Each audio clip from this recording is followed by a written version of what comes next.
औरतों की खूबसूरती उनके बालों से होती है, ये आप सोचते हैं, लेकिन मर्दों की भी खूबसूरती उनके बालों से होती है। तो ये रेमेडी बहुत ही ज़्यादा पावरफुल है। अगर मेरे बताए स्टेप को आप फॉलो करेंगे और सारी चीज़ों को जो मैंने बताया स्टेप बाय स्टेप अगर आप कर लेंगे, तो यकीनन आपके बाल जो है खूबसूरत हो जाएँगे। तो अगर आप गंजेपन से परेशान हो गए हैं या फिर औरतें के मांग जो है बाल झड़ते-झड़ते चौड़ी होती जा रही है, तो समझिए कि आपके जो है एक दिन आपके बाल जो है बिल्कुल गंजेपन में आप चले जाओगे। हेयर थिनिंग की प्रॉब्लम अक्सर औरतों में ये चीज़ देखने को मिलती है। अगर आप ये रेमेडी यूज़ करेंगे ना, तो बहुत ही खूबसूरत आपको रिज़ल्ट मिलेगा और आपके बाल बहुत ही खूबसूरत हो जाएँगे। तो इसके लिए सबसे पहले जो चीज़ें हमें लेनी है वो है सरसों का तेल, जिसे हम मस्टर्ड ऑयल भी कहते हैं। अगर आपको प्योर मिल जाए तो बहुत बेहतर है, और प्योर ना मिले तो आपके पास जो अवेलेबल है उसी से आप काम कर लीजिएगा। यहाँ पे आपके मन में सवाल आता होगा कि क्या मस्टर्ड ऑयल की जगह में हम कोकोनट ऑयल यूज़ कर सकते हैं? तो जी हाँ, बिल्कुल आप कर सकते हैं। आप जो ऑयल अपने हेयर पे लगाते हो आप उससे भी बना सकते हो। तो मुझे मस्टर्ड ऑयल से बेस्ट कोई नहीं लगता, प्योर मस्टर्ड ऑयल से बेहतर मुझे कोई ऑयल नहीं लगता, क्योंकि मार्केट वाली जो ऑयल होती है ना उसमें केमिकल बिना काम ही नहीं चलता। उसमें डला ही होगा आपको केमिकल, प्योर आपको नहीं मिलता। तो ये मैंने गाँव से मँगाया है और ये बिल्कुल प्योर है। इसमें सबसे पहली चीज़ें मैं डालूँगी वो है प्याज़। आपको पता होगा कि प्याज़ हमारे बालों को खूबसूरत और झड़ने से बचाता है, मतलब हेयर फॉल होने नहीं देता है। और अगर आप प्याज़ रेगुलर आप अपने बालों पे प्याज़ के रस को स्प्रे करेंगे ना, तो यकीनन आपको बहुत ही बेहतर रिज़ल्ट मिलेगा। तो देखिए अभी विंटर का सीज़न चल रहा है और अक्सर ये जो प्रॉब्लम अभी चल रही है मैं देख रही हूँ कि डैंड्रफ काफ़ी ज़्यादा हो जाता है। हमारे घर में ये चीज़ खुद मैं फ़ेस कर रही हूँ, तो इसलिए मैं आपको बता रही हूँ। तो अगर ये ऑयल लगाएँगे ना तो 100 प्रॉब्लम की 1 सॉल्यूशन ये ऑयल है, बहुत ही पावरफुल है। तो प्याज़ के बारे में तो आप लोग सुने ही सुने होंगे। इसके अलग से तेल भी आते हैं, शैम्पू भी आते हैं, लेकिन आपको बहुत ही ज़्यादा महँगे मिलेंगे। प्लस उसमें केमिकल भी होती है, लेकिन ये जो ऑयल मैं बना रही हूँ बिल्कुल केमिकल फ्री है। और आप कहेंगे किचन में ही सारी चीज़ें मौजूद होगी। अगर आप घर की चीज़ों से बनाई हुई कोई चीज़ अगर अपनी स्किन पे, हेयर पे लगाते हो ना, तो आप 100% उस पे यकीन रखिए, क्योंकि उसका साइड इफ़ेक्ट आपको बिल्कुल नहीं दिखेगा। तो यहाँ पे मैंने 1 इंच अदरक का टुकड़ा डाल दिया, फिर मैं यहाँ पे डाल दूँगी मेथी और कलौंजी। तो देखिए मेथी और कलौंजी एक जगह आपको मिक्स इसलिए दिख रही है क्योंकि मैं मिला के रख देती हूँ, और दोनों मैंने जितनी क्वांटिटी में मेथी लिया है उतनी ही मैंने कलौंजी ली है। मेथी हमारे बालों को मजबूत और शाइनिंग बनाता है, और ढेर सारे मेथी के फ़ायदे अगर मैं गिनाने लगूँ तो वीडियोज़ काफ़ी ज़्यादा लंबी हो जाएगी। यहाँ मैं अगली चीज़ें डालूँगी वो है लौंग। यहाँ पे आप लौंग में एक चीज़ ध्यान दीजिएगा, लौंग की हेड बनी होनी चाहिए, टूटी नहीं होनी चाहिए, वरना ये फ़ायदा नहीं करेगा। तो यहाँ पे क्वांटिटी की मैं बात करूँ तो जितनी मैंने लौंग ली है उतनी ही मैंने मेथी भी ली है और कलौंजी भी ली है। यहाँ पे सारी चीज़ें मैं एक ही क्वांटिटी में ले रही हूँ, मतलब 1 टीस्पून सारी चीज़ें मैंने ली है। और ये चीज़ मैं डाल दूँगी यहाँ पे, ये है चाय पत्ती। जी हाँ, चाय पत्ती हमारे बालों के लिए काफ़ी ज़्यादा फ़ायदेमंद होता है। अक्सर आप अगर मेहंदी लगाते होंगे बालों में तो उसमें चाय पत्ती का पानी ज़रूर ऐड करते होंगे।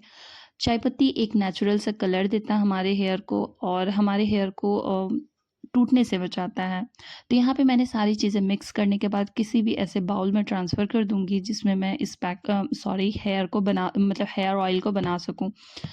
तो यहाँ पे कुछ भी ऐसा चीज़ नहीं है जो आपको ख़रीद के लानी पड़ेगी, और ये चीज़ें जो है आपको अपने किचन में जाने के बाद सारी चीज़ें आपको मिल जाएगी। तो यहाँ पे जो मैंने उस मस्टर्ड ऑयल लिया था अब मैं इसमें सारी चीज़ें डाल दूँगी। डालने के बाद इसे अच्छे से लगभग 5 मिनट तक छोड़ दीजिएगा। छोड़ने के बाद फिर आप इसे आगे दिखाती हूँ मैं कि मुझे करना क्या है। मिक्स कर दूँगी। मिक्स करने के बाद 2-4 मिनट आप इसे छोड़ने के बाद आप इसे उस बर्तन में डाल दीजिए जिसे आप गैस में चढ़ा सकें। और यहाँ पे भी मैंने वही किया है, क्योंकि हम इसे पकाएँगे ना तो जितनी भी प्याज़, अदरक, मेथी के फ़ायदे हैं ना वो सारे जो है ऑयल पे आ जाएँगे। तो ऑयल पे आने के बाद इसे कैसे यूज़ करना है मैं सारी चीज़ें बताऊँगी, और यहाँ पे आपको ये चीज़ देखना बहुत ही ज़्यादा ज़रूरी है कि आप कैसे इसे पकाते हैं और कितना पकाते हैं, ये बहुत ही ज़्यादा ज़रूरी है देखना। अगर आप ज़्यादा पकाओगे तो भी फ़ायदा नहीं करेगा, जलाना बिल्कुल नहीं है। और ना ही ये चीज़ें कच्ची होनी चाहिए, कच्ची होगी तो भी आपको फ़ायदा नहीं मिलेगा। तो ये स्टेप भी बहुत ही ज़्यादा इम्पोर्टेंट है कि कहाँ किस स्टेज तक हमें इसे पकाना है। यहाँ पे मैंने बिल्कुल हाई फ्लेम पे कर दिया और हाई फ्लेम पे करने के बाद ये देखिए इसमें बुलबुले आने लगे हैं, समझिए कि ये पकने लगा है। पकने के बाद मैं आपको बताऊँगी कौन-सी चीज़ें इसमें मिलानी है और कौन-सी नहीं। उसके बाद ये ऑयल बना के आप रख लीजिए। जितना आप चाहते हो लंबा टाइम के रखने के लिए तो आप रख 6 मंथ तक तो आराम से आप रख सकते हैं। तो आप अपने जो हेयर ये ऑयल है अगर आप सप्ताह में 3 बार लगाते हैं ना तो यकीनन आपको बहुत अच्छा रिज़ल्ट मिलेगा। कैसे लगाना है वो भी मैं आपको बता देती हूँ। आप करिएगा ये जब भी आप अपने बालों में शैम्पू करने वाले होंगे उसके रात में आप ये ऑयल लगा लीजिएगा और फिर आप सुबह में शैम्पू कीजिएगा।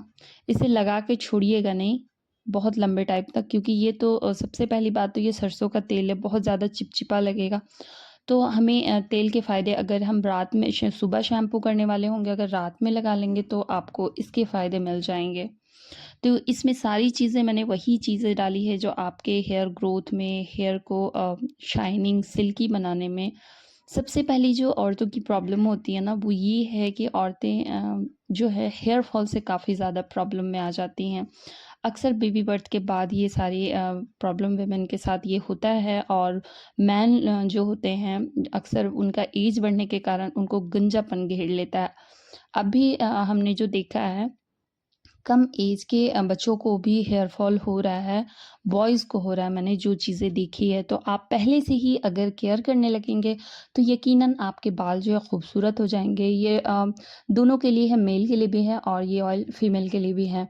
तो देखिए प्याज़ ज़्यादा लाल तो बिल्कुल नहीं होनी चाहिए और ये देखिए मैं आपको कोशिश कर रही हूँ कि प्याज़ का रंग देख के आप पता लगा लें कि ये ऑयल मैंने कितनी देर तक पकाया है। और पकाने के बाद आप इसे ठंडी होने दीजिए और किसी भी आप कंटेनर में डाल के इसे स्टोर करके रख लें और फिर आप हमें नीचे कमेंट करके ज़रूर बताइएगा कि आपको इससे फ़ायदा मिला या नहीं मिला क्योंकि मैं खुद इसे यूज़ कर रही हूँ इसलिए मैं आप सबसे कहूँगी कि आप एक कमेंट करके ज़रूर बता दीजिएगा हमें कि आपको इसका फ़ायदा मिला या नहीं मिला। क्योंकि इसे मैं खुद ही यूज़ कर रही हूँ, तो अगर आप एक कमेंट कर देते हैं, लाइक कर देते हैं और हमारे चैनल पे नए हैं तो मुझे अगर सब्सक्राइब कर देते हैं तो मुझे बहुत सारी ढेर सारी खुशियाँ मिलती हैं। तो दुआ में याद रखिएगा तब तक के लिए अल्लाह हाफ़िज़।